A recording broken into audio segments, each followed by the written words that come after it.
Good morning बच्चों। प्यारे बच्चों, लास्ट वाले लेक्चर में हमने पढ़ा था इलेक्ट्रोमैग्नेटिक वेव थ्योरी के बारे में। इलेक्ट्रोमैग्नेटिक वेव थ्योरी के बारे में हमने पढ़ा था जिसको क्लार्क मैक्सवेल ने दिया था।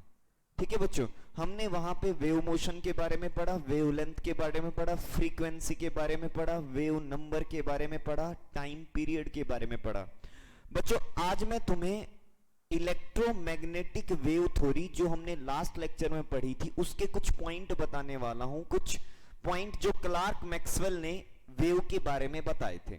ठीक है, तो यहां मैं लिखता हूं points of electromagnetic wave theory. Electromagnetic wave theory.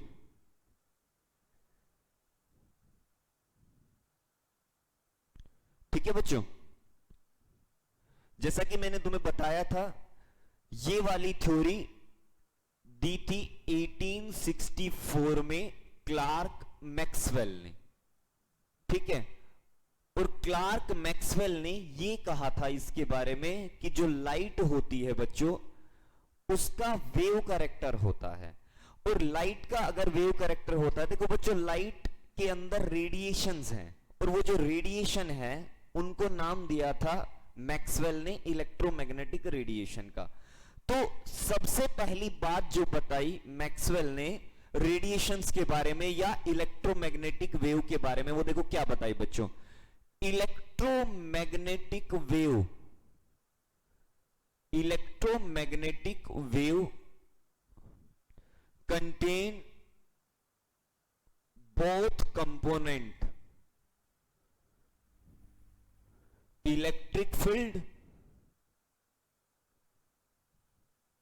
Electric field and magnetic field.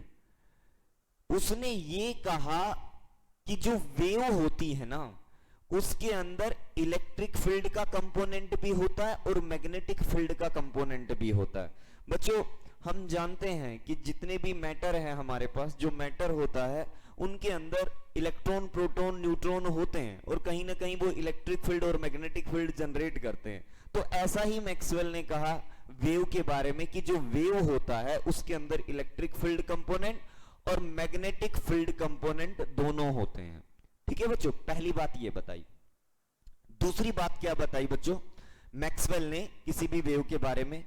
उसने कहा कि कोई रेडिएशन आ रहा है, मान लिया सन से ही कोई रेडिएशन आ रहा है, उस रेडिएशन की जो एनर्जी होगी ना बच्चों वो डिपेंड करेगी उसकी इंटेंसिटी के ऊपर। इंटेंसिटी एक तरह की चमक ही होती है बच्चों, इंटेंसिटी के ऊपर डिपेंड करेगी। जितनी ज्यादा इंटेंसिटी होगी उस रेडिएशन की बच्चों उसके पास उतनी ही ज्यादा एनर्जी होगी। अगली बात जो बताई वो ये बताई क्या कि the energy of electromagnetic radiation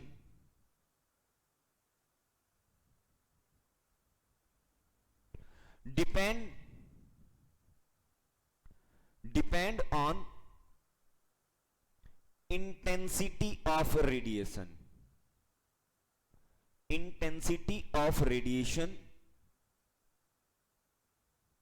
and does not depend on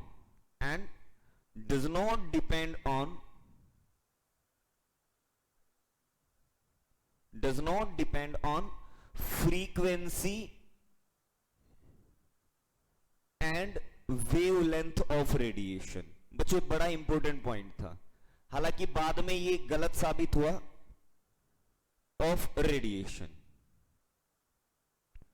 उसने ये कहा कि जो एनर्जी है वो केवल और केवल डिपेंड करेगी कि जो रेडिएशन आ रहा है उस रेडिएशन की इंटेंसिटी कितनी है। अगर इंटेंसिटी उसकी ज्यादा है तो उसकी एनर्जी भी ज्यादा होगी, और एनर्जी जो है वो फ्रीक्वेंसी और वेवलेंथ के ऊपर डिपेंड नहीं करेगी। ये बताया था क्लार्क मैक्सवेल ने। हालांकि बाद में इसको प्लांक्स ने अपनी थ्योरी के अंदर करेक्ट किया था। बच्चों शुरुआत में जब मैंने स्टोरी ऑफ एटम तुम्हें समझाया था तो वहां बड़े अच्छे से समझाया था कि लाइट का दो तरह का नेचर होता है, वेव नेचर होता है, पार्टिकल नेचर होता है। मैक्सवेल ने लाइट का वेव नेचर एक्सप्लेन किया था, लेकिन बाद में प्लांक्स ने ये कहा था कि लाइट का पार्टिकल कैरेक्टर होता है, और उस पार्टिकल कैरेक्टर में प्लांक्स ने बहुत अच्छे से समझाया कि एनर्जी जो है वो फ्रीक्वेंसी और वेवलेंथ के ऊपर डिपेंड करती है। हम पढ़ेंगे अभी उसको। अभी सुनना बच्चों, आगे की जो नेक्स्ट बात है वो देखो क्या है कि एनर्जी जो होती है, एनर्जी एमिटेड और एब्जॉर्ब कंटिन्यूअसली, ठीक है, जो एनर्जी होती है वो एमिटेड या एब्जॉर्ब कंटिन्यूअसली होती रहती है, यानी कि वहां पे किसी तरह का कोई गैप नहीं होता, लगातार कंटिन्यूअसली एनर्जी एमिट होती रहती है या एब्जॉर्ब होती रहती है। ठीक है, यहां तक की बात। अगली बात जो बताई क्लार्क मैक्सवेल ने, ये कहा कि जो इलेक्ट्रोमैग्नेटिक रेडिएशन होते हैं, इलेक्ट्रोमैग्नेटिक रेडिएशन या electromagnetic wave does not require any medium for propagation, यानी कि इलेक्ट्रोमैग्नेटिक रेडिएशन को ट्रेवल करने के लिए, प्रोपेगेट करने के लिए किसी भी मीडियम की जरूरत नहीं होती। ठीक है बच्चों, यहां तक की बात समझ में आ गई है। लेकिन बच्चों इस थ्योरी की कुछ लिमिटेशन थी, इसके अंदर कुछ कमियां आई, और वो लिमिटेशन मैंने बताया ही था। इसके अंदर कमियां क्या क्या थी, लिमिटेशन क्या क्या आई थी इसके अंदर। तो इसकी लिमिटेशन बच्चों मेनली 3 थी। एक तो ब्लैक बॉडी रेडिएशन, एक फिनोमिना होता है ब्लैक बॉडी रेडिएशन। दूसरा photo electric effect, photo electric effect. और बच्चों तीसरा जो था वो था spectra of an element, spectra of element. बच्चों ये 3 ऐसे फिनोमिना थे जो वेव थ्योरी एक्सप्लेन नहीं कर पा रही थी। इसका मतलब इन 3 फिनोमिना ने इलेक्ट्रोमैग्नेटिक वेव थ्योरी के ऊपर लिमिटेशन लगाई थी। बाद में इनको प्लांक्स क्वांटम थ्योरी से बड़े अच्छे से एक्सप्लेन किया गया। मैं इसीलिए अभी इन फिनोमिना को नहीं करवा रहा हूं, पहले मैं तुम्हें प्लांक्स क्वांटम थ्योरी समझाता हूं, उसके बाद बड़े अच्छे से विदाउट एरर इन फिनोमिना को हम समझेंगे कि कहां इलेक्ट्रोमैग्नेटिक वेव थ्योरी में गलतियां हो रही थी और कैसे प्लांक्स क्वांटम थ्योरी में उनको एक्सप्लेन किया गया। बच्चों अब हम स्टार्ट करते हैं प्लांक्स क्वांटम थ्योरी। आगे जो हम स्टार्ट कर रहे हैं बच्चों, अब हम स्टार्ट कर रहे हैं Planck's quantum theory. Planck's quantum theory देखो बच्चों, प्लांक्स क्वांटम थ्योरी क्या है। सबसे पहली बात तो ये वाली थ्योरी 1901 में दी, किसने, मैक्स प्लांक ने। ठीक है बच्चों, और इस थ्योरी के जो मेन पॉइंट थे या मेन पोस्टुलेट थे वो क्या था। सबसे पहला पॉइंट जो इसने दिया बच्चों, बड़ा इंपॉर्टेंट पॉइंट दिया, क्या कि एनर्जी जो होती है, एनर्जी एमिटेड और एब्जॉर्ब, एनर्जी जो होती है वो एमिटेड, एमिट का मतलब बाहर निकलना, एब्जॉर्ब का मतलब अपने अंदर लेना एनर्जी को। एनर्जी एमिट या एब्जॉर्ब होती है डिसकंटिन्यूअसली, डिसकंटिन्यूअसली। अच्छा, इसने क्या कहा था, इसने कहा था कि एनर्जी एमिट या एब्जॉर्ब होती है कंटिन्यूअसली, इसने कहा था कि डिसकंटिन्यूअसली एब्जॉर्ब या एमिट होती है। और क्या कहा, in the form of, in the form of small packet of energy, small packet of energy. ठीक है, each packet of energy is called quanta और फोटोन। बच्चों एक बात समझो, तुम ध्यान से समझना, जैसे सन से जो लाइट आ रही है, सन से जो लाइट आ रही है, इलेक्ट्रोमैग्नेटिक वेव थ्योरी ने ये कहा कि ऐसे आ रही है, वेव की फॉर्म में आ रही है, ठीक है। प्लांक्स ने ये कहा, और देखो वेव की फॉर्म में आ रही है, कंटिन्यूअसली आ रही है, किसी तरह की डिसकंटिन्यूटी यहां पे नहीं है। अच्छा, प्लांक्स क्वांटम थ्योरी में क्या कहा गया कि जो एनर्जी आ रही है वो स्मॉल पैकेट ऑफ एनर्जी की फॉर्म में आ रही है और डिसकंटिन्यूअसली आ रही है। मतलब एक पैकेट ऑफ एनर्जी ये रहा, एक ये रहा, एक ये रहा, ऐसे पैकेट ऑफ एनर्जी की फॉर्म में आ रही है और ये कंटिन्यूअसली नहीं आ रही है, ठीक है। और ये जो एक पैकेट ऑफ एनर्जी है बच्चों, इसको नाम देते हैं क्वांटा, और सबको जब इकट्ठा कर देंगे ना बच्चों, तो वो क्या बन जाएगा, वो बन जाएगा क्वांटम। और इसीलिए प्लांक्स ने अपनी थ्योरी को नाम दिया था प्लांक्स क्वांटम थ्योरी। एक पर्टिकुलर जो पैकेट ऑफ एनर्जी है वो क्या बोला जाता है, क्वांटा बोला जाता है, और पूरे को अगर हम कंबाइन कर देंगे तो क्या बोलेंगे बच्चों, क्वांटम बोलेंगे। अच्छा, क्वांटा या हम इसको फोटोन भी बोल सकते हैं, ठीक है। यहां तक की बात बच्चों, तो पहला पॉइंट क्लियर हो गया। अब दूसरी बात देखो, ये वेव थ्योरी थी जो बताया था। अब दूसरा पॉइंट देखो, इसका जो बड़ा ही इंपॉर्टेंट पॉइंट है, क्या कि जो रेडिएशन आ रहे हैं स्मॉल पैकेट ऑफ एनर्जी के रूप में, जो रेडिएशन आ रहे हैं, इन रेडिएशन की जो एनर्जी है वो डिपेंड करेगी फ्रीक्वेंसी के ऊपर, कि इस रेडिएशन की फ्रीक्वेंसी क्या है। मान लिया बच्चों फ्रीक्वेंसी है रेडिएशन की न्यू, तो जो एनर्जी है इस न्यू के डायरेक्टली प्रोपोर्शनल होगी। फ्रीक्वेंसी को न्यू से डिनोट करते हैं, यानी कि यहां पे भी इस वाली थ्योरी में कमी लग गई। देखो इस थ्योरी ने ये कहा था कि एनर्जी जो है वो फ्रीक्वेंसी और वेवलेंथ के ऊपर डिपेंड नहीं करती, लेकिन प्लांक्स ने ये कहा एनर्जी जो है वो फ्रीक्वेंसी के ऊपर डिपेंड करेगी। तो अगला पॉइंट जो है वो देखो क्या है बच्चों, energy of photon, energy of photon depend on frequency of radiation, frequency of radiation. यानी कि बच्चों मैं यहां से ये कह सकता हूं जो ई होगा, एनर्जी होगा, वो न्यू के डायरेक्टली प्रोपोर्शनल होगा, ठीक है। यहां तक की बात। इस डायरेक्टली प्रोपोर्शनल को हटाने के लिए मुझे एक कांस्टेंट लगाना पड़ेगा, और कांस्टेंट लगाया बच्चों मैंने एच, एच एक कांस्टेंट लगाया बच्चों, और इस एच को बोलते हैं प्लांक्स कांस्टेंट। क्या बोलते हैं, प्लांक्स कांस्टेंट।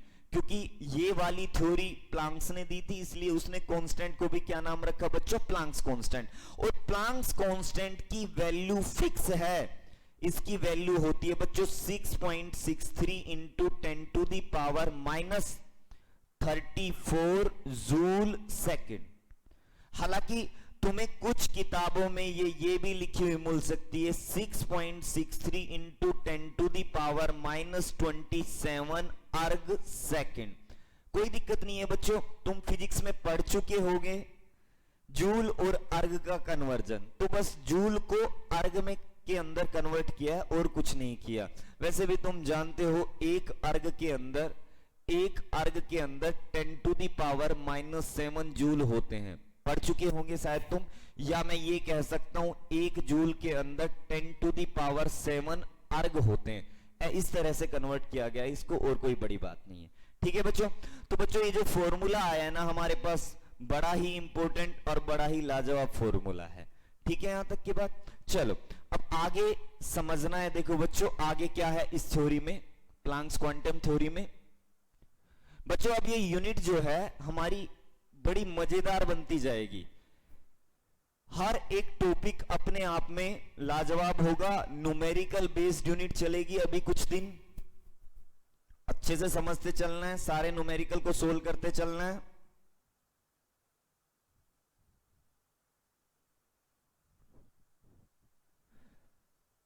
चलो देखो बच्चों नेक्स्ट सुनो, अभी ये जो एनर्जी आई है एच न्यू, जो एनर्जी आई है बच्चों वो एक क्वांटा की आई है, ठीक है।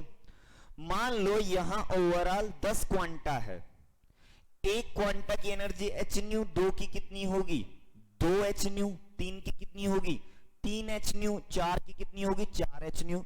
और अगर यहां n क्वांटा है अगर n क्वांटा है या n फोटोन है तो बच्चों n फोटोन की एनर्जी कितनी हो जाएगी, NH न्यू हो जाएगी। तो बच्चों अगला जो पॉइंट बताया प्लांक्स ने वो भी बड़ा अच्छा पॉइंट बताया, क्या, the energy of a body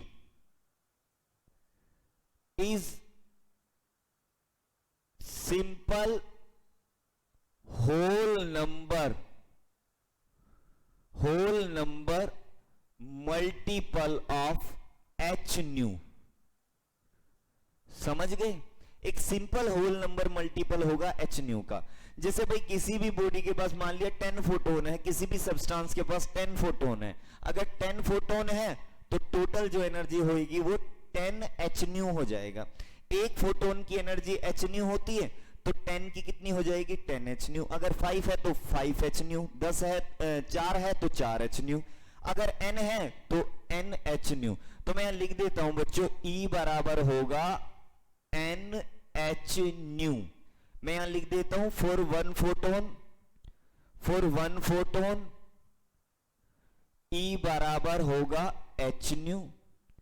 for 2 photon, 2 photon के लिए क्या हो जाएगा, E बराबर हो जाएगा 2h न्यू। ऐसे ही आगे तक चलता जाएगा। यहां जो n है बच्चों वो है number of photon.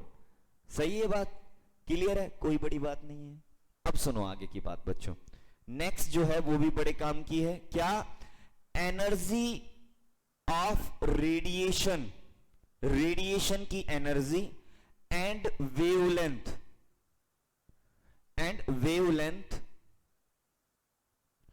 Are related as following. Radiation की एनर्जी और वेवलेंथ कैसे रिलेट करते हैं? अब देखना बच्चों, एज वी नो, हम एक बात जानते हैं, एज वी नो E बराबर है h न्यू। E बराबर क्या है, h न्यू। हम पढ़ के आ चुके हैं, फोटोन की जो एनर्जी है वो h न्यू के बराबर होती है। अच्छा बच्चों, हमने अपने लास्ट लेक्चर में ये पढ़ा था ना कि न्यू बराबर होता है c बाय लैम्डा। ये पढ़ा था हमने लास्ट लेक्चर के अंदर। तो मैं ये कह सकता हूं जो E है ना, E बराबर क्या हो जाएगा, hc बाय लैम्डा। सही बात है ना यहां तक बच्चों? तो मैं ये भी कह सकता हूं E जो होगा वो इनवर्सली प्रोपोर्शनल होगा लैम्डा के। यानी कि मैं ये कह सकता हूं अगर लैम्डा इंक्रीज होगा तो E की वैल्यू डिक्रीज होगी, और अगर लैम्डा डिक्रीज होगा तो E की वैल्यू इंक्रीज होगी। ये भी एक कमी लगाई थी इलेक्ट्रोमैग्नेटिक वेव थ्योरी के अंदर प्लांक्स ने। इलेक्ट्रोमैग्नेटिक वेव थ्योरी में यह कहा गया था कि एनर्जी जो है वो वेवलेंथ के ऊपर डिपेंड नहीं करती, लेकिन एनर्जी वेवलेंथ पे डिपेंड करती है। अगर वेवलेंथ को मैं बढ़ाता हूं तो एनर्जी कम हो जाएगी, और अगर मैं वेवलेंथ को कम करता हूं तो एनर्जी इंक्रीज हो जाएगी। सेम एज इट इज, अगर मैं फ्रीक्वेंसी को बढ़ाता हूं तो एनर्जी बढ़ जाएगी, और अगर मैं फ्रीक्वेंसी को कम करता हूं तो एनर्जी जो है वो डिक्रीज हो जाएगी। सही बात है ना बच्चों? यहां तक कोई बड़ी बात नहीं है, सीधे सीधे यहां तक हमने समझा हर चीज को। चलो बच्चों अब आगे सुनो, इसके बाद हमारे पास क्या है।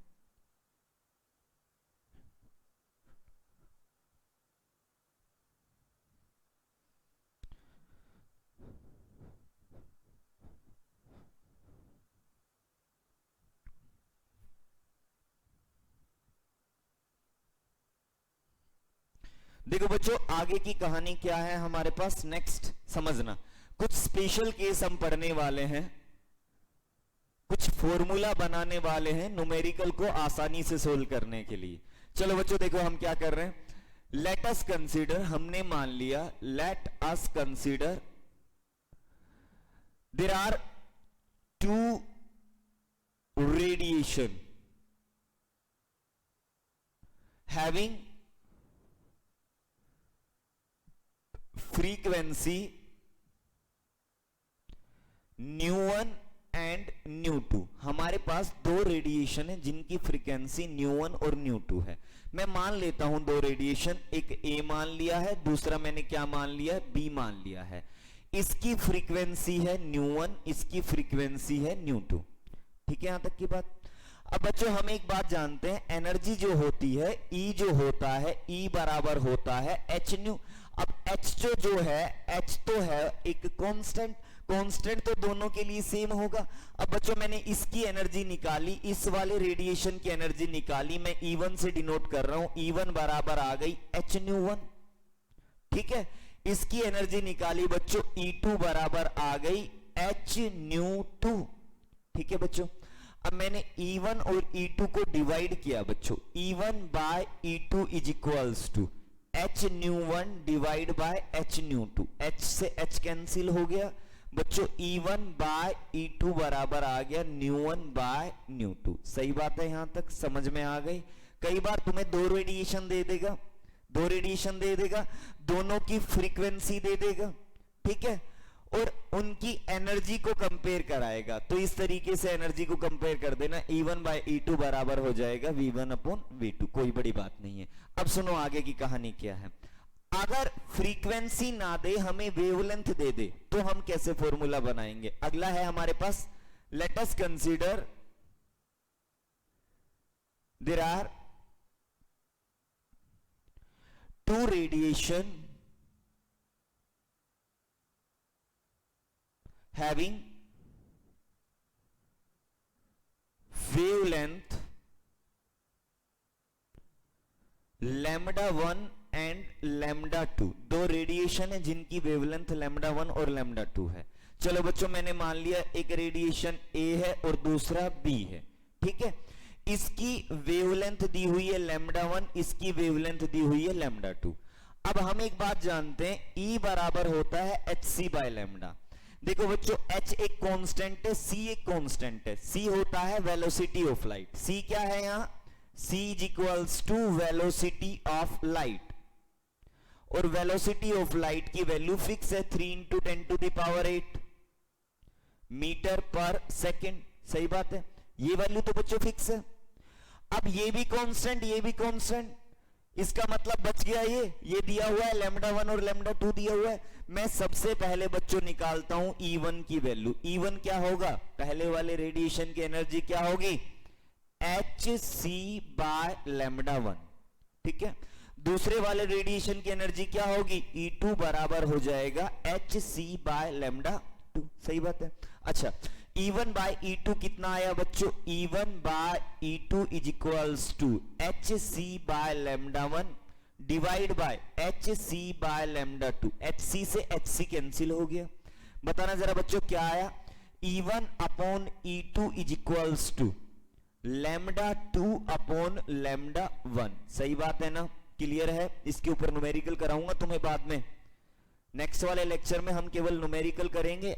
अभी हम इसका मेन कंसेप्ट समझ रहे हैं, सारी चीजें समझ रहे हैं, इस वाले फॉर्मूले के ऊपर न्यूमेरिकल बनेंगे बच्चों, ध्यान रखना है हमने इसके बारे में, ठीक है। यहां तक की बात। तो बच्चों ये थी हमारी प्लांक्स क्वांटम थ्योरी, समझ में आया अच्छे से, कोई बड़ी बात नहीं है इसमें। चलो बच्चों अब आगे, हमें प्लांक्स क्वांटम थ्योरी तो स्टडी कर ली है। अब प्लांक्स क्वांटम थ्योरी ने वो जो तीन फिनोमिना थे जहां लिमिटेशन लगी थी इलेक्ट्रोमैग्नेटिक वेव थ्योरी के ऊपर, उनको एक्सप्लेन कैसे किया और वो फिनोमिना क्या थे, हमें इनके बारे में पढ़ना है बच्चों। चलो देखते हैं। सबसे पहले हम जो फिनोमिना देख रहे हैं वो है ब्लैक बॉडी रेडिएशन।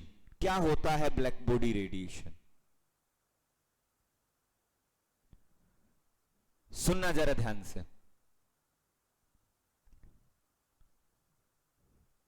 देखो बच्चों, हमारे पास एक सब्सटेंस है, मान लो बच्चों आयरन ही है, ठीक है। आयरन को मैंने गर्म किया बच्चों, आयरन को मैं लगातार गर्म कर रहा हूं। जब मैं इसको हीट करता हूं, जब मैं इसको गर्म करता हूं, तो ये अपने अंदर से रेडिएशन एमिट करता है। क्या छोड़ता है अपने अंदर से, रेडिएशन। ये अपने अंदर से रेडिएशन एमिट करता है, एक्टिव रेडिएशन एमिट करता है, ठीक है। अब जब मैं आयरन को हीट करता हूं तो वो अपने अंदर से रेडिएशन छोड़ता है। पहली बात तो ये है। अब दूसरी बात जो इंपॉर्टेंट है बच्चों वो क्या है, जब आयरन को हीट करते हैं तो स्टार्टिंग में वो रेड होता है, रेड के बाद उसका कलर हो जाता है बच्चों ऑरेंज, ऑरेंज के बाद बच्चों वो हो जाता है येलो, और येलो के बाद फाइनली वो हो जाता है ब्लू। ठीक है, अब बच्चों हम बहुत पहले पढ़ के आए हैं, पहले मैंने तुम्हें पढ़ाया था ये जो 7 कलर होते हैं VIBZYOR, ये जो कलर होते हैं इन सब की वेवलेंथ अलग अलग है। ये विजिबल रीजन के अंदर आए थे जब हमने वो इलेक्ट्रोमैग्नेटिक स्पेक्ट्रम पढ़ा था, वहां तुम्हें कहा था इसकी वेवलेंथ 400 nm होती है, इसकी वेवलेंथ 700 nm होती है। 400 से लेके 700 nm के बीच का ये क्राइटेरिया होता है। ठीक है, वहां बताया भी था मैंने इंडिगो की कितनी होती है, सबकी बताया वहां, देखना समझना। अच्छा बच्चों अब देखो यहां पे जब आयरन को मैं हीट कर रहा हूं तो वो रेड, ऑरेंज, येलो, ब्लू अलग अलग कलर में बदल रहा है। और बच्चों अगर अलग अलग कलर में बदल रहा है तो उसकी वेवलेंथ लगातार चेंज हो रही है, क्योंकि रेड की अलग वेवलेंथ होती है, ऑरेंज की अलग होती है, येलो की अलग होती है और ब्लू की अलग होती है। अगर वेवलेंथ बदल रही है, अगर वेवलेंथ बदल रही है तो बच्चों फ्रीक्वेंसी भी बदलेगी, क्योंकि फ्रीक्वेंसी डिपेंड करती है वेवलेंथ के ऊपर। न्यू बराबर c/λ होता है। ठीक है, समझ में आ रही है बात। जब आयरन को मैंने हीट किया तो वो अलग अलग वेवलेंथ के या अलग अलग फ्रीक्वेंसी के रेडिएशन एमिट करने लगा। बच्चों मैं यहां पे देखो क्या कह रहा हूं, समझना जरा ध्यान से। ए substance या a body which emit radiation of all the wavelength or frequency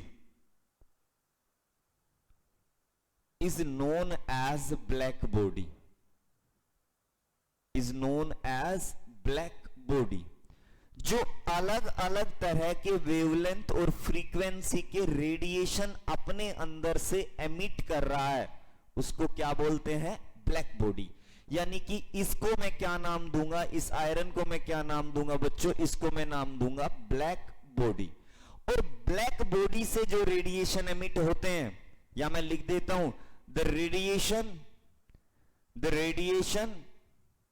emit from black body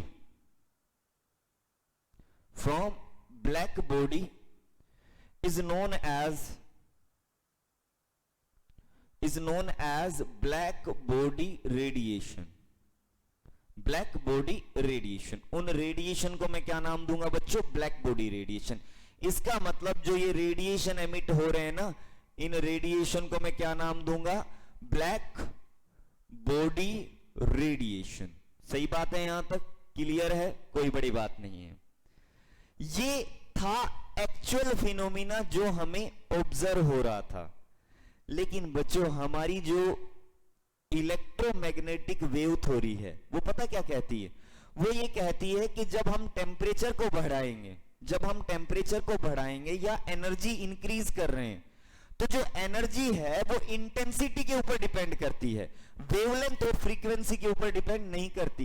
ये बताया था इलेक्ट्रोमैग्नेटिक वेव थ्योरी ने, प्लांक्स थ्योरी ने नहीं बताया। ये किसने बताया था, इलेक्ट्रोमैग्नेटिक वेव थ्योरी में। बच्चों अब यहां पे आके आपको बिल्कुल कंफ्यूज नहीं होना।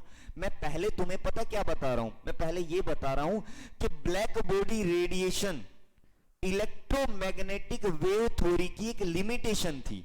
उस पे कमी क्यों लगी, उस पे लिमिटेशन क्यों लगी, वो लिमिटेशन की वजह सुनो क्या थी। इलेक्ट्रोमैग्नेटिक वेव थ्योरी ये कहती है कि जो एनर्जी है वो डिपेंड करती है किसके ऊपर, इंटेंसिटी के ऊपर। इसका मतलब ये हुआ कि जब मैं इसको हीट कर रहा हूं, आयरन को हीट कर रहा हूं, तो टेम्परेचर बढ़ाने पे जो रेडिएशन है उनकी इंटेंसिटी बढ़ेगी। मतलब यहां से जो रेडिएशन एमिट हो रहे हैं उनकी इंटेंसिटी तो बढ़ेगी लेकिन उनकी वेवलेंथ और फ्रीक्वेंसी कांस्टेंट रहेगी। इसका मतलब यह हुआ बच्चों कि जो रेडिएशन बाहर जा रहे हैं धीरे धीरे उनकी चमक बढ़ेगी टेम्परेचर बढ़ाने के साथ, उनका कलर नहीं बदलेगा। यह होना चाहिए था, क्योंकि इलेक्ट्रोमैग्नेटिक वेव थ्योरी तो ये कहती है कि एनर्जी वेवलेंथ के ऊपर और फ्रीक्वेंसी के ऊपर डिपेंड ही नहीं करती। इसका मतलब यहां से जो रेडिएशन बाहर निकल रहे केवल उनकी इंटेंसिटी बढ़ेगी हीट करने पे, उनकी वेवलेंथ और फ्रीक्वेंसी नहीं बदलेगी। अगर वेवलेंथ और फ्रीक्वेंसी नहीं बदलेगी बच्चों तो कलर भी नहीं बदलेगा, क्योंकि कलर जो है डिफरेंट कलर की डिफरेंट वेवलेंथ होती है। इसका मतलब बच्चों आयरन को जब गर्म करते हैं तो उसको रेड ही रहना था, बस टेम्परेचर बढ़ने के साथ उस रेड कलर की इंटेंसिटी बढ़ती जानी थी, लेकिन ऐसा तो नहीं होता। यही लिमिटेशन लगी थी बच्चों इलेक्ट्रोमैग्नेटिक वेव थ्योरी के ऊपर। मैं यहां लिख देता हूं बच्चों, according to electromagnetic wave theory, electromagnetic wave theory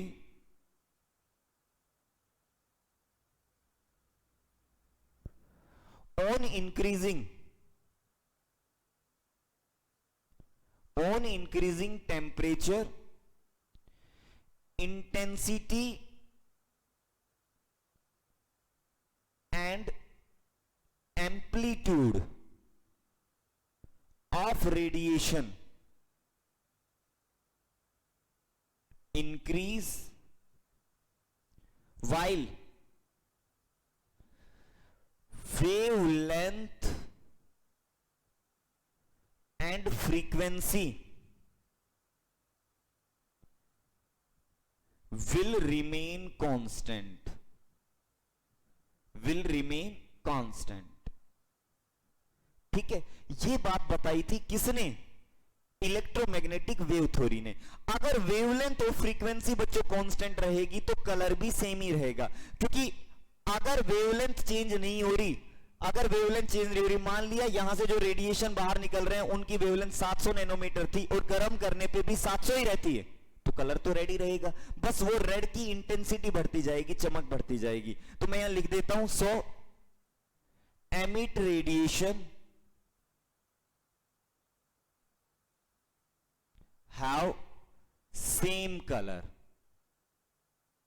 ठीक है, लेकिन ऐसा होता ही नहीं है, but this is not observe, ऐसा तो ऑब्जर्व ही नहीं होता। ऑब्जर्व क्या हो रहा है? ऑब्जर्व तो ये हो रहा है पहले रेड था, फिर ऑरेंज हुआ, फिर येलो हुआ, फिर ब्लू हुआ। बच्चों बाद में प्लांक्स ने इसको एक्सप्लेन किया था। अब देखो प्लांक्स ने कैसे एक्सप्लेन किया, प्लांक्स की एक्सप्लेनेशन क्या थी ब्लैक बॉडी रेडिएशन के बारे में, अब वो देखते हैं। वैसे उससे पहले बच्चों मैं तुम्हें एक ग्राफ बनवाता हूं, ध्यान से देखना इस ग्राफ को। देखो बच्चों नेक्स्ट क्या है, मैं एक ग्राफ प्लॉट कर रहा हूं बच्चों।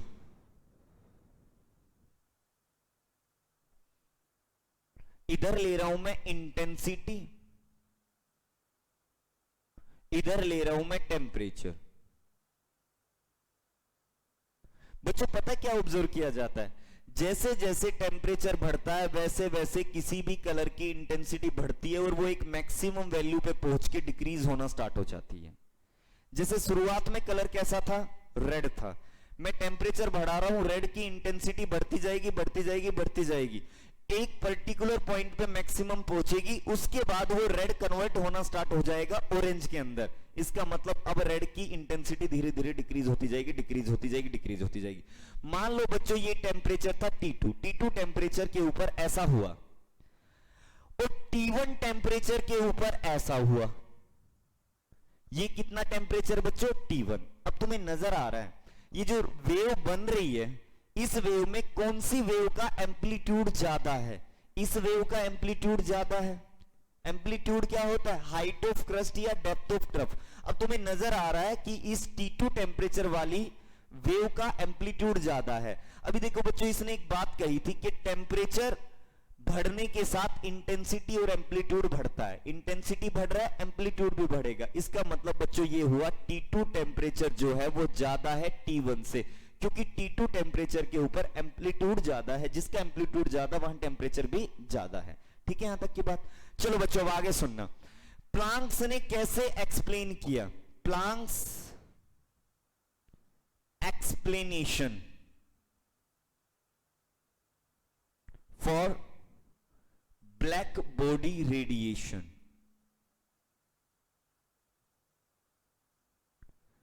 प्लांक्स की क्या एक्सप्लेनेशन थी ब्लैक बॉडी रेडिएशन के बारे में बच्चों? अब हमें यह पढ़ना है। तो प्लांक्स ने देखो क्या कहा कि अगर हम टेम्परेचर बढ़ाते हैं, इफ वी इंक्रीज टेम्परेचर, अगर हम टेम्परेचर बढ़ाते हैं, टेम्परेचर कहां बढ़ा रहे?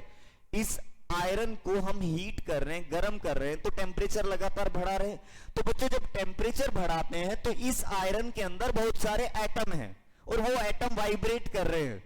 जैसे ही मैं टेम्परेचर बढ़ाता हूं उनका वाइब्रेशन बढ़ता है, और उनका वाइब्रेशन बढ़ता है तो उनकी फ्रीक्वेंसी भी बढ़ती है। बच्चों मैं यहां लिख देता हूं, if we increase temperature then vibration of atom, vibration of atom increase, so frequency also increase, frequency also increase, frequency भी इसी के साथ बढ़ती है। और बच्चों अगर फ्रीक्वेंसी इंक्रीज हो रही है तो वेवलेंथ क्या होगी? डिक्रीज होगी। फ्रीक्वेंसी और वेवलेंथ दोनों इनवर्सली प्रोपोर्शनल होते हैं, हेंस वेवलेंथ डिक्रीज। और बच्चों वेवलेंथ अगर डिक्रीज हो रही है, अगर वेवलेंथ देखो 700 से इधर आने पे वेवलेंथ क्या हो रही है? डिक्रीज हो रही है। देखो शुरुआत में 700 थी तो रेड हुआ, 700 से कम हुआ तो ऑरेंज, फिर येलो, देन ब्लू। समझ में आ रही है बात? इसका मतलब फ्रीक्वेंसी बढ़ी, वेवलेंथ डिक्रीज हुआ, so there is change in colour. इसीलिए वहां कलर चेंज हो रहा है, there is change in colour.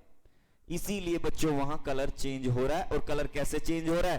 Red, red से हुआ ऑरेंज, ऑरेंज से हुआ येलो, येलो से क्या हुआ? ग्रीन, येलो से हुआ बच्चों ब्लू।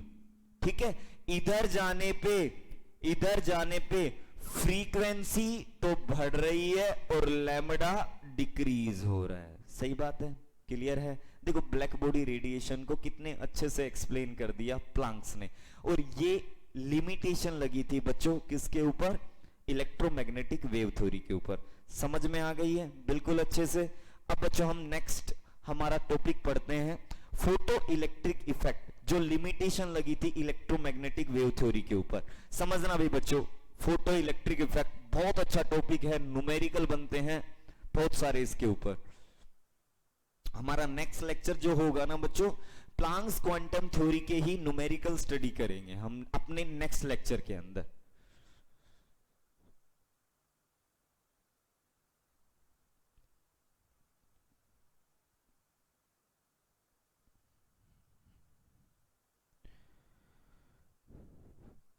नोट्स प्रॉपर बनाते रहने, कोई भी टॉपिक मिस नहीं करना, छोड़ना नहीं है तुमने।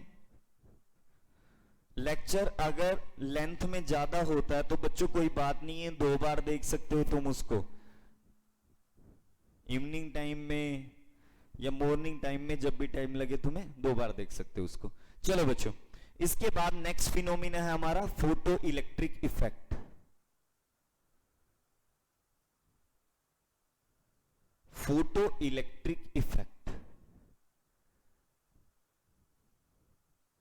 समझना बच्चों। देखो फोटो इलेक्ट्रिक इफेक्ट क्या होता है। हमारे पास एक मेटल की प्लेट है, ये एक प्लेट है मेटल की, और तुम्हें पता है मेटल के पास इलेक्ट्रॉन होते हैं, फ्री इलेक्ट्रॉन होते हैं। ये मेटल की एक प्लेट है, और बच्चों ये मेटल की प्लेट जो है मैंने एक ट्यूब के अंदर ली हुई है, इस तरीके से एक सेटअप लगाया हुआ है। इस मेटल की प्लेट को कनेक्ट किया हुआ है एक बैटरी के साथ, बैटरी का पॉजिटिव टर्मिनल, ये बैटरी का नेगेटिव टर्मिनल। ठीक है बच्चों, इस मेटल की प्लेट के ऊपर आके रेडिएशन टकरा रहे हैं। क्या टकरा रहे हैं? रेडिएशन। बच्चों ये बिल्कुल हमारे गर्मियों के टाइम में जो सोलर प्लेट लगी होती है ना, बिल्कुल उसी तरह से प्लेट होती है, उस प्लेट के ऊपर आके कोई भी रेडिएशन टकराता है और वो प्लेट है ना बैटरी के साथ कनेक्ट होती है, बिल्कुल वैसा ही सेटअप है। बच्चों रेडिएशन टकरा रहा है, और रेडिएशन जो टकरा रहा है ना, उस रेडिएशन की फ्रीक्वेंसी है न्यू। क्या फ्रीक्वेंसी है? न्यू। न्यू क्या है? उस रेडिएशन की फ्रीक्वेंसी है। ठीक है यहां तक? अब सुनो ध्यान से। सबसे पहली बात तो फोटो इलेक्ट्रिक इफेक्ट होता क्या है। जब न्यू फ्रीक्वेंसी का रेडिएशन इस मेटल के साथ टकराएगा, तो तुम्हें एक बात का पता है, मेटल के पास फ्री इलेक्ट्रॉन होता है। तो बच्चों इस मेटल ने इलेक्ट्रॉन को इजेक्ट कर दिया, इलेक्ट्रॉन को अपने अंदर से बाहर निकाल दिया। तो यहां से इलेक्ट्रॉन का फ्लो होने लगा, जिस इलेक्ट्रॉन के फ्लो होने से बच्चों इलेक्ट्रिक करंट का फ्लो होने लगा, जिससे ये जो सोलर पैनल जो चलते हैं बच्चों, वो इसी तरीके से काम करता है। मेटल की प्लेट होती है, वो इलेक्ट्रॉन छोड़ती है, इलेक्ट्रॉन का फ्लो होता है, और उस इलेक्ट्रॉन के फ्लो से करंट जनरेट होता है, बैटरी के अंदर स्टोर होता है, फिर वो डिफरेंट जो भी हमें इंस्ट्रूमेंट चलाने हैं वहां पास कर दिया जाता है करंट। ठीक है बच्चों? अब सबसे पहली बात सुनो तुम, डेफिनेशन क्या होती है। When radiation of certain frequency, when radiation of certain frequency, ठीक है? देखो ये रेडिएशन आ रहा है, इसकी कोई ना कोई फ्रीक्वेंसी है, किसी सर्टेन फ्रीक्वेंसी का radiation will strike on surface of a metal, surface of metal, then ejection of electron takes place, ejection of electron takes place। क्या होता है बच्चों? वहां से इलेक्ट्रॉन इजेक्ट होते हैं, बाहर निकलते हैं। This phenomena is known as, this phenomena is known as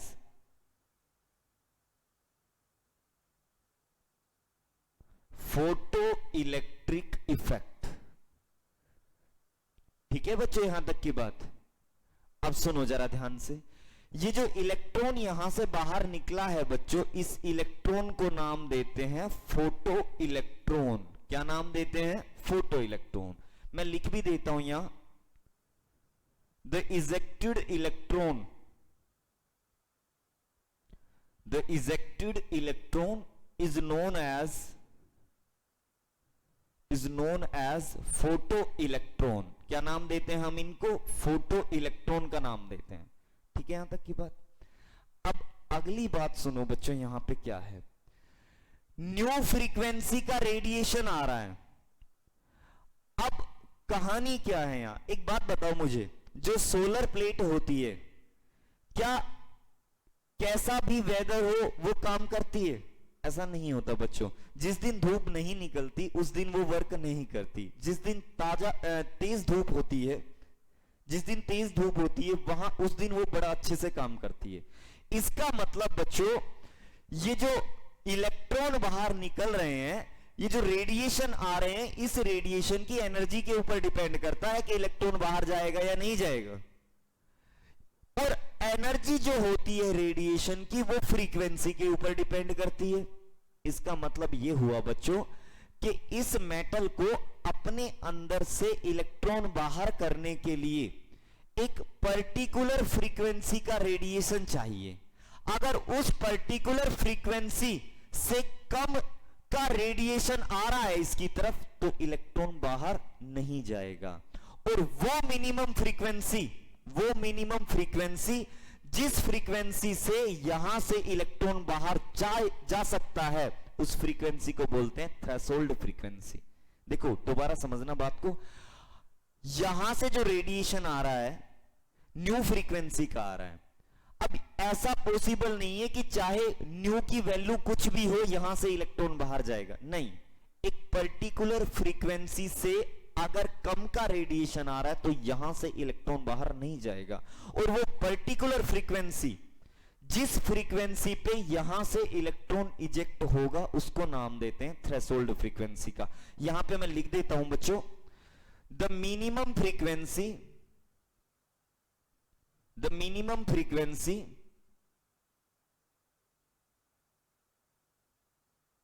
required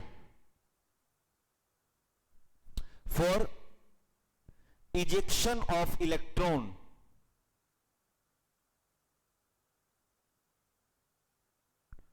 is known as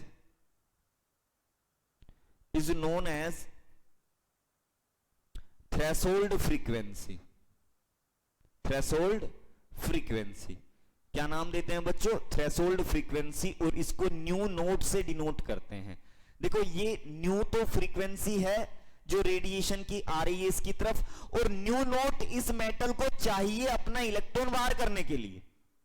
ठीक है, अब सुनो बच्चों ध्यान से, जब यहां से इलेक्ट्रॉन बाहर जाएगा तो ये इलेक्ट्रॉन दौड़ने लगता है आगे की तरफ दौड़ने लगता है। इसका मतलब इस इलेक्ट्रॉन के पास काइनेटिक एनर्जी होगी, और ये नहीं है कि ये जो इलेक्ट्रॉन है हमेशा एक सेम ही काइनेटिक एनर्जी से मूव करेगा। बच्चों ये इलेक्ट्रॉन आगे की तरफ जब बढ़ेंगे तो इनकी जो काइनेटिक एनर्जी होती है वो डिपेंड करती है इस रेडिएशन की फ्रीक्वेंसी के ऊपर, कि सामने से जो रेडिएशन टकरा रहा है वो किस फ्रीक्वेंसी का टकरा रहा है। अगर ज्यादा फ्रीक्वेंसी का टकरा रहा है तो काइनेटिक एनर्जी भी ज्यादा होगी, और अगर कम फ्रीक्वेंसी का टकरा रहा है तो काइनेटिक एनर्जी भी कम होगी। तो मैं यहां लिख देता हूं बच्चों अगली बात, the kinetic energy of electron depend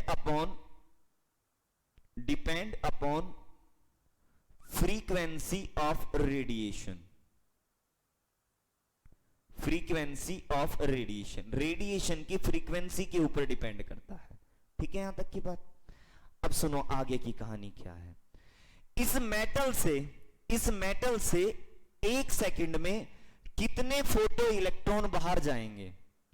photo electron की संख्या, एक सेकंड में बाहर होने वाले फोटो इलेक्ट्रॉन की संख्या डिपेंड करती है इस रेडिएशन की इंटेंसिटी के ऊपर। अगर इस रेडिएशन की इंटेंसिटी ज्यादा है तो यहां से एक सेकंड में ज्यादा फोटो इलेक्ट्रॉन बाहर जाएंगे, और अगर इस रेडिएशन की इंटेंसिटी कम है तो यहां से एक सेकंड में कम फोटो इलेक्ट्रॉन बाहर जाएंगे। बच्चों अगली जो बात है वो क्या है? The number of photo electron ejected per second depend upon intensity of radiation. Radiation की इंटेंसिटी के ऊपर डिपेंड करता है। ठीक है यहां तक की बात। अब बच्चों एक और बात बताता हूं मैं यहां तुम्हें, वो समझना ध्यान से। बच्चों ये हमारे पास एक मेटल है और उस मेटल का सरफेस है, और इसके ऊपर आके कोई भी रेडिएशन टकराया, उस रेडिएशन की फ्रीक्वेंसी थी न्यू। ठीक है, सेम मेटल है, यही मेटल है, सेम मेटल है, और रेडिएशन भी सेम उसी फ्रीक्वेंसी का है।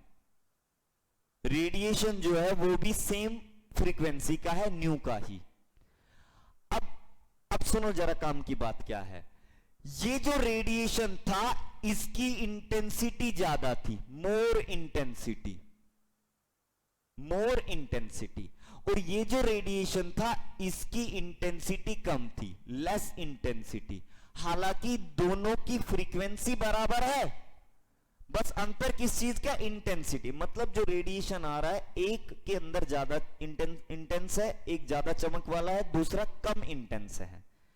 तो बच्चों क्या इन दोनों मेटल से same number of photo electron eject होंगे? क्या यहां से इजेक्ट होने वाले इलेक्ट्रॉनों की संख्या बराबर होगी? नहीं। देखो वैसे हम क्या कह सकते हैं यहां से कि अगर सेम फ्रीक्वेंसी का रेडिएशन आ रहा है तो भाई बाहर जाने वाले इलेक्ट्रॉन भी बराबर होंगे, लेकिन इसकी इंटेंसिटी ज्यादा है तो बच्चों यहां से ज्यादा फोटो इलेक्ट्रॉन बाहर जाएंगे, मोर फोटो इलेक्ट्रॉन इजेक्टेड। ठीक है, और यहां लेस फोटो इलेक्ट्रॉन इजेक्टेड। अरे सही है बात, समझ में आ गई है ना? क्लियर है? ये वाला पॉइंट भी तुम्हें ध्यान रखना है। अगर सेम फ्रीक्वेंसी का रेडिएशन आ रहा है, तो हमें यह देखना है कहां इंटेंसिटी ज्यादा इंटेंसिटी वाला ज्यादा फोटो इलेक्ट्रॉन को एमिट करेगा। अब बच्चों आते हैं अपनी पहली वाली बात पे, क्या कि न्यू फ्रीक्वेंसी का रेडिएशन आ रहा है, यहां से इलेक्ट्रॉन बाहर करने के लिए न्यू नोट फ्रीक्वेंसी चाहिए। ये वो मिनिमम फ्रीक्वेंसी है जिस फ्रीक्वेंसी पे इलेक्ट्रॉन बाहर जाएगा। अगर आने वाले रेडिएशन की फ्रीक्वेंसी न्यू नोट से कम है तो इलेक्ट्रॉन बाहर नहीं जाएगा। पहली बात क्या है, if nu is less than new note, ये जो रेडिएशन आ रहा है उसकी फ्रीक्वेंसी इस न्यू नोट से कम हुई। न्यू नोट क्या है, वो मिनिमम फ्रीक्वेंसी जिस पे इलेक्ट्रॉन बाहर जाएगा। अगर रेडिएशन के पास उतनी फ्रीक्वेंसी अवेलेबल नहीं है तो मैं क्या कहूंगा, नो फोटो इलेक्ट्रॉन इजेक्टेड। ठीक है यहां तक की बात। अब सुनो आगे, if nu is equals to nu naught, सामने से जो रेडिएशन आ रहा है उसकी फ्रीक्वेंसी जितनी फ्रीक्वेंसी यहां से इलेक्ट्रॉन को बाहर करने के लिए चाहिए बिल्कुल उसी के बराबर है, तो बच्चों इलेक्ट्रॉन बाहर तो चला जाएगा लेकिन उस इलेक्ट्रॉन के पास काइनेटिक एनर्जी नहीं होगी। तो बच्चों मैं यहां ये कहूंगा फोटो इलेक्ट्रॉन इजेक्टेड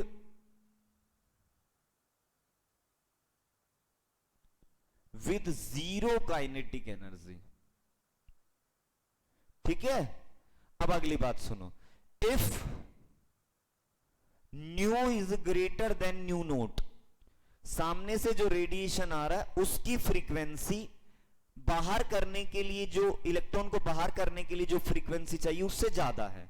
अगर ज्यादा है तो बच्चों कुछ फ्रीक्वेंसी तो खर्च हो गई इलेक्ट्रॉन को बाहर करने के लिए, बाकी जो भी बचेगी ना वो इलेक्ट्रॉन की काइनेटिक एनर्जी के रूप में होगा। तो मैं यहां ये कहूंगा new is greater than new note होगा तो फोटो इलेक्ट्रॉन बाहर जाएंगे विद सर्टेन काइनेटिक एनर्जी। अब वो कुछ ना कुछ होगी काइनेटिक एनर्जी, जो भी होगी हम निकाल देंगे विद सर्टेन काइनेटिक एनर्जी।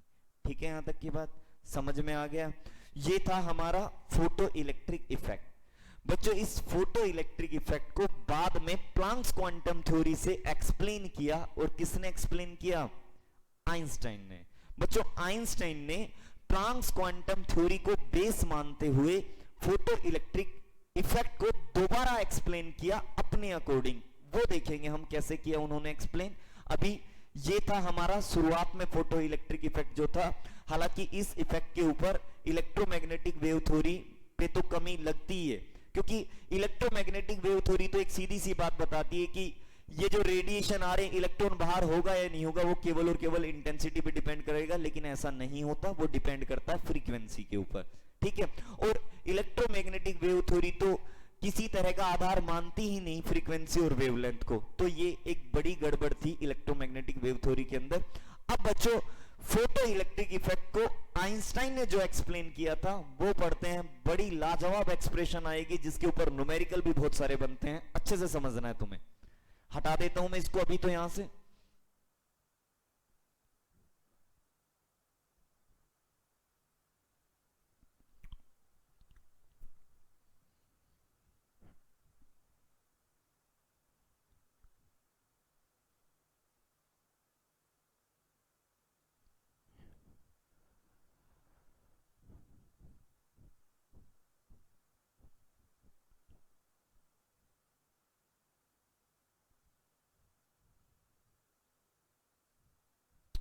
देखो बच्चों आगे हमारे पास क्या है, आइंस्टाइन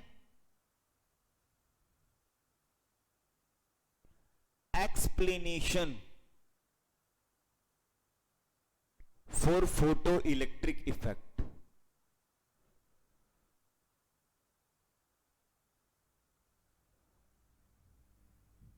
फोटो इलेक्ट्रिक इफेक्ट के लिए आइंस्टाइन की एक्सप्लेनेशन। ठीक है, क्या कहा आइंस्टाइन ने? आइंस्टाइन ने ये कहा कि बच्चों देखो ये मेटल है हमारे पास एक, ठीक है, ये हमारे पास एक मेटल है और इसके ऊपर कोई भी रेडिएशन आके टकरा रहा है। जो रेडिएशन टकरा रहा है उसकी फ्रीक्वेंसी न्यू है। अगर उसकी फ्रीक्वेंसी न्यू है तो बच्चों उसकी एनर्जी जो होगी वो एच न्यू होगी according to Planck's quantum theory. Planck's ने तो एक सीधी सी बात बताई कि energy is directly proportional to frequency, इसका मतलब E बराबर हो गया एच न्यू। ये जो रेडिएशन आ रहा है इस रेडिएशन की एनर्जी कितनी होगी एच न्यू। अब अगली बात सुनो, इस मेटल से इलेक्ट्रॉन बाहर करने के लिए हमें न्यू नोट फ्रीक्वेंसी चाहिए, जिसको हम क्या बोलते हैं, जिसको हम बोलते हैं थ्रेशोल्ड फ्रीक्वेंसी। क्या बोलते हैं, थ्रेशोल्ड फ्रीक्वेंसी। सही बात है, न्यू नोट फ्रीक्वेंसी है। इसका मतलब इस मेटल से इलेक्ट्रॉन को बाहर करने के लिए एच न्यू नोट एनर्जी चाहिए। फ्रीक्वेंसी की टर्म में न्यू नोट, और एनर्जी कितनी चाहिए एच न्यू नोट। अरे बच्चों फ्रीक्वेंसी को केवल एच से मल्टीप्लाई करो एनर्जी आ जाती है। यही तो लाजवाब बात है प्लांक्स क्वांटम थ्योरी की कि फ्रीक्वेंसी से हम एनर्जी झट से निकाल सकते हैं, केवल एच से मल्टीप्लाई करना है। इसका मतलब यह हुआ इस मेटल से इलेक्ट्रॉन बाहर करने के लिए हमें इतनी एनर्जी चाहिए, और इस एनर्जी को बच्चों बोलते हैं थ्रेशोल्ड एनर्जी। क्या बोलते हैं, थ्रेशोल्ड एनर्जी। बाद में प्लांक्स ने इसको एक और नाम दिया, इसको बच्चों नाम दिया वर्क फंक्शन का। क्या नाम दिया, वर्क फंक्शन का। सही बात है, यहां तक क्लियर है। अब सुनो जरा ध्यान से, सामने से एच न्यू एनर्जी का रेडिएशन आ रहा है, एच न्यू नोट खर्च हो गई, मेटल से इलेक्ट्रॉन को बाहर करने के लिए, इलेक्ट्रॉन को बाहर करने के लिए, ठीक है। जो बच गई वो कहां यूज होगी, जो बच गई बच्चों वो इस इलेक्ट्रॉन की काइनेटिक एनर्जी के रूप में यूज होगी। ठीक है, यहां तक इसका मतलब यह हुआ बच्चों, सामने से जो एनर्जी एच न्यू आ रही है वो एनर्जी एच न्यू नोट और काइनेटिक एनर्जी के सम के बराबर ही होगी। समझ में आ रही है बात। यानी कि अगर एच न्यू की वैल्यू 10 जूल है, ध्यान से देखना, और 4 जूल अगर खर्च हो जाती है इलेक्ट्रॉन को बाहर करने के लिए, तो काइनेटिक एनर्जी होगी इलेक्ट्रॉनों की 6 जूल। इन दोनों का सम जो होगा वो इसकी टोटल एनर्जी के बराबर होगा। क्लियर है बात। यानी कि मेरे कहने का मतलब ये हुआ बच्चों, एच न्यू जो होगा वो H new note plus kinetic energy होगा। ये बताया आइंस्टाइन ने। देखो मैं इसको लिख देता हूं, when a photon of certain frequency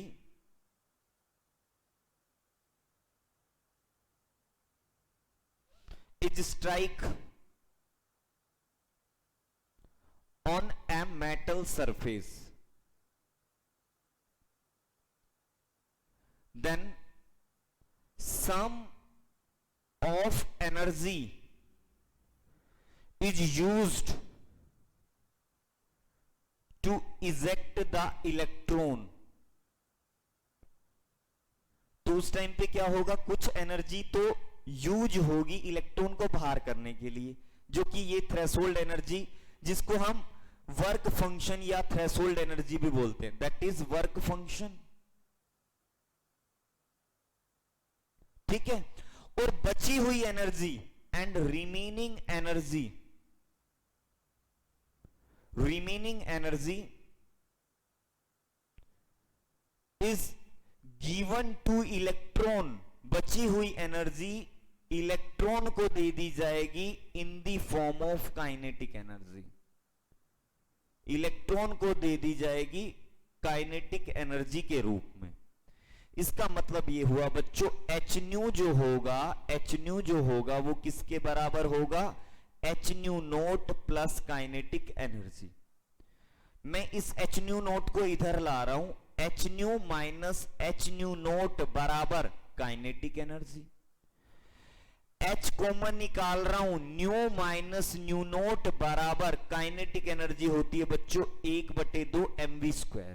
मैं सारी बातें लिखता हूं यहां, कौन सा टर्म क्या है बच्चों। यहां जो h है वो है प्लांक्स कांस्टेंट। क्या है? Planck's constant. ठीक है। न्यू क्या है? न्यू है फ्रीक्वेंसी ऑफ रेडिएशन, जो रेडिएशन टकरा रहा है उस रेडिएशन की फ्रीक्वेंसी। और प्लांक्स कांस्टेंट की वैल्यू तो बच्चों हमेशा फिक्स होगी, 6.63 into 10 to the power -34 joule second. ठीक है।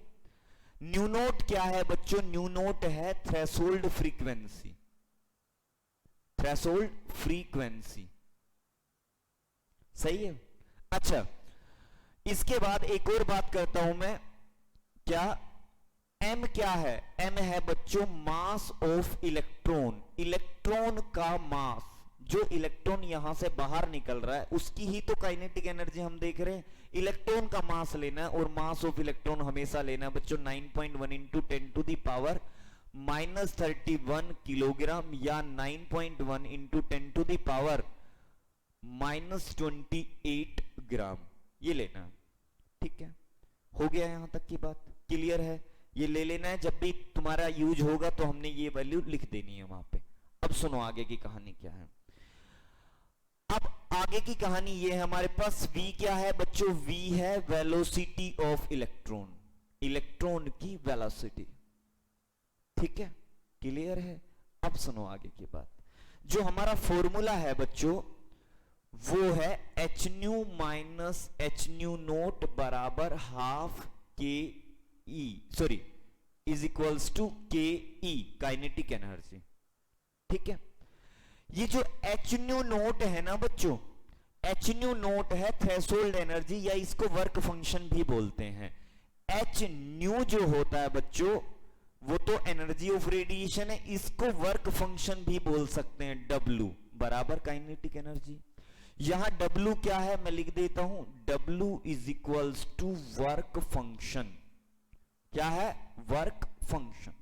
सही बात है बच्चों। हमें एक ग्राफ प्लॉट करना है। अभी जो ग्राफ प्लॉट करना है ध्यान से सुनना, तुम किस किस के वर्सेस में ग्राफ प्लॉट कर रहा हूं। मुझे ग्राफ प्लॉट करना है kinetic energy versus new note के। ठीक है बच्चों, ग्राफ प्लॉट करना सिखा रहा हूं मैं आज तुम्हें, और तुमने बड़े अच्छे से समझना है। हमारी केमिस्ट्री में हम दो तरह के ग्राफ प्लॉट करते हैं, दो तरह की इक्वेशन होती है। एक इक्वेशन बनती है y is equals to mx plus c, एक इक्वेशन बनती है y is equals to minus mx plus c. दोनों के बारे में बताता हूं। ये दोनों ही इक्वेशन बच्चों स्ट्रेट लाइन का ग्राफ शो करती है, ये दोनों ही स्ट्रेट लाइन की इक्वेशन होती है। लेकिन अंतर क्या है यहां? देखो y जो है ना बच्चों, y जो हमने y एक्सिस पे लिया हुआ है वो होगा, x जो x एक्सिस पे लिया हुआ है वो होगा। ठीक है, x के साथ जो लगा हुआ है बच्चों वो होगा स्लोप। सबसे पहली बात तुम्हें ये देखना है स्लोप पॉजिटिव है या नेगेटिव है। अब इसके आगे तो पॉजिटिव ही लगा हुआ है तो स्लोप पॉजिटिव है। अगर स्लोप पॉजिटिव है तो ग्राफ नीचे से ऊपर की तरफ जाएगा। ठीक है, जो स्ट्रेट लाइन बनेगी वो नीचे से ऊपर की तरफ बनेगी। अब वो स्ट्रेट लाइन कहां से बनेगी ये डिपेंड करता है इस C के ऊपर। ये जो C होता है बच्चों ये होता है इंटरसेप्ट। क्या होता है? इंटरसेप्ट। अगर C की वैल्यू 0 है तो ग्राफ इस 0 पॉइंट से स्टार्ट होगा, 0 से ऊपर की तरफ स्ट्रेट लाइन। कब? जब C बराबर 0 हुआ तो। अगर C की वैल्यू 1 है तो y एक्सिस पे ऐसे, जैसे यहां 0 ग्राफ में ऐसे वैल्यू लिखी होती है ना, 1 2 3 4 आगे तक लिखी होती है ना। अगर C की वैल्यू 1 है तो 1 से स्ट्रेट लाइन खींच देना। ये ग्राफ तब होगा जब C की वैल्यू 1 होगी। और अगर 2 होगी तो 2 से स्ट्रेट लाइन खींच देना, ये तब होगा जब C की वैल्यू 2 होगी। अगर 3 होगी तो 3 से स्ट्रेट लाइन खींच देना, ये तब होगा जब C की वैल्यू 3 होगी। 4 होगा तो 4 पे खींच देना, C की वैल्यू 4। समझ में आ रही है बात? क्लियर है? कोई बड़ी बात नहीं है। अब सुनो आगे की कहानी क्या है। y is equals to mx plus c का ग्राफ कैसे बनता है बच्चों? ये y ले लिया, ये x ले लिया। अब हमने देखा स्लोप नेगेटिव है, स्लोप कैसा है, नेगेटिव है, और अगर स्लोप नेगेटिव है तो हमारा ग्राफ ऊपर से नीचे की तरफ बनेगा, स्ट्रेट लाइन जो बनेगी ऊपर से नीचे की तरफ बनेगी, ठीक है। ये यहां से लेके यहां तक की जो वैल्यू है बच्चों वो C के बराबर है। C की जो भी वैल्यू हो ना वहां से स्ट्रेट लाइन खींच देना। मान लिया यहां C की वैल्यू 4 है तो 4 से नीचे की तरफ स्ट्रेट लाइन, अगर 2 है तो 2 से नीचे की तरफ स्ट्रेट लाइन, अगर 1 है, 0 है तो नीचे की तरफ स्ट्रेट लाइन। देखो बच्चों ये जो हमारे ये तो मैंने y और x की केवल पॉजिटिव वैल्यू ले रखी है, y और x की इधर देखो जब ग्राफ पेपर में बनाते हैं तो नीचे की तरफ y की नेगेटिव वैल्यू, इधर x की नेगेटिव वैल्यू भी तो होती है। तो अगर 0 है तो 0 से नीचे की तरफ स्ट्रेट लाइन खींच देंगे। समझ में आ रही है बात, क्लियर है। अब सुनो जरा ध्यान से, हमें तो ग्राफ प्लॉट करना है, हमें तो ग्राफ प्लॉट करना है। ये जो हमारे सामने दिया हुआ है ये क्या, किस किस के versus, kinetic energy versus new note के। अब मुझे सबसे पहले इस इक्वेशन को इस फॉर्म में बना लेना है। इस फॉर्म में कैसे बनाऊंगा कि हमारे लेफ्ट हैंड साइड वो टर्म होनी चाहिए जो y एक्सिस पे, y एक्सिस पे कौन है, काइनेटिक एनर्जी। हमारे राइट हैंड साइड वो टर्म होनी चाहिए जो x एक्सिस पे, x एक्सिस पे कौन है, न्यू नोट। तो मैं काइनेटिक एनर्जी को लिख लेता हूं बच्चों लेफ्ट हैंड साइड और इस सभी को लिख लेता हूं हमारे राइट हैंड साइड। लिख लिया, कोई बड़ी बात नहीं है। अब सुनो ध्यान से, अब ये जो काइनेटिक एनर्जी y एक्सिस पे ली हुई है तो ये तो हो गया y, ठीक है। न्यू नोट x एक्सिस पे लिया हुआ है तो न्यू नोट हो गया x। x के साथ जो होता है बच्चों वो होता है m, ये क्या हो गया m, जो बच गया वो क्या हो गया c। अब तुम्हें नजर आ रहा है जो स्लोप है वो कैसा है, नेगेटिव है। स्लोप कैसा है बच्चों, नेगेटिव है। और अगर बच्चों स्लोप नेगेटिव है ना तो हमारा ग्राफ जो बनेगा बच्चों वो ऊपर से नीचे की तरफ बनेगा। समझ में आ रही है बात, ऊपर से नीचे की तरफ बनेगा और ये यहां से लेके यहां तक की जो वैल्यू है वो C के बराबर होगी और C हमारा जो है वो किसके बराबर है, h न्यू के बराबर। तो ये h न्यू होगा और इस ग्राफ का जो स्लोप होगा बच्चों वो स्लोप किसके बराबर होगा, स्लोप है -h, तो -h के बराबर, ठीक है। अभी मैं एक और ग्राफ प्लॉट कर रहा हूं। अगला जो ग्राफ मैंने प्लॉट किया है ना बच्चों वो सुनना ध्यान से, किस किस के वर्सेस है, काइनेटिक एनर्जी वर्सेस न्यू के बीच। अब मैं ग्राफ प्लॉट कर रहा हूं काइनेटिक एनर्जी और न्यू के बीच। मैं फिर से इस इक्वेशन को सामने लिखता हूं, काइनेटिक एनर्जी बराबर h new minus h new not. Kinetic energy y axis पे ली हुई है तो y, न्यू x एक्सिस पे ये न्यू हो गया, ये h m हो गया, सही बात है। अब स्लोप पॉजिटिव है तो नीचे से ऊपर की तरफ ग्राफ जाएगा, लेकिन बच्चों ये C जो है नेगेटिव वैल्यू शो कर रहा है। C की वैल्यू कहां है, नेगेटिव। अब मुझे ये बताओ क्या C की वैल्यू नेगेटिव तुम्हें इस लाइन पे मिल जाएगी, नहीं मिलेगी। C की वैल्यू नेगेटिव तो तुम्हें कहां मिलेगी, नीचे मिलेगी। देखो बच्चों ये y एक्सिस पे ऊपर की तरफ तो पॉजिटिव वैल्यू होती है, नीचे की तरफ सारी नेगेटिव वैल्यू होती है। मान लिया नेगेटिव h न्यू यहां पे आया तो यहां से हमारा ग्राफ स्टार्ट होगा और ऊपर की तरफ स्ट्रेट लाइन बनेगी। समझ में आ रही है बात। और ये जो वैल्यू है यहां से लेके यहां तक ये -h न्यू नोट है। समझ में आ रही है बात, क्लियर है। तो बच्चों ये ग्राफ बन गया। अब सुनो आगे एक और इंपॉर्टेंट फॉर्मूला मैं बता रहा हूं तुम्हें, वो ध्यान से समझना है तुम्हें। हमें एक बात का पता है h new minus h new note बराबर काइनेटिक एनर्जी होता है। हम एक बात जानते हैं बच्चों, क्या जानते हैं कि न्यू बराबर होता है c बाय लैम्डा। तो न्यू नोट बराबर क्या होगा, c by lambda note. c तो कांस्टेंट है, एज इट इज रहेगा। न्यू नोट लिखूंगा तो लैम्डा नोट, लैम्डा जो है वो बदल जाएगा, लैम्डा क्या हो जाएगा, लैम्डा नोट। तो बच्चों इस न्यू की जगह रख रहा हूं मैं c by lambda, new note की जगह रख रहा हूं c बाय लैम्डा नोट बराबर काइनेटिक एनर्जी। HC कॉमन निकाल रहा हूं तो अंदर क्या बच गया, 1 by lambda minus 1 by lambda note बराबर काइनेटिक एनर्जी। बच्चों ये एक और फॉर्मूला हमारे पास आ गया जो बड़े काम का है।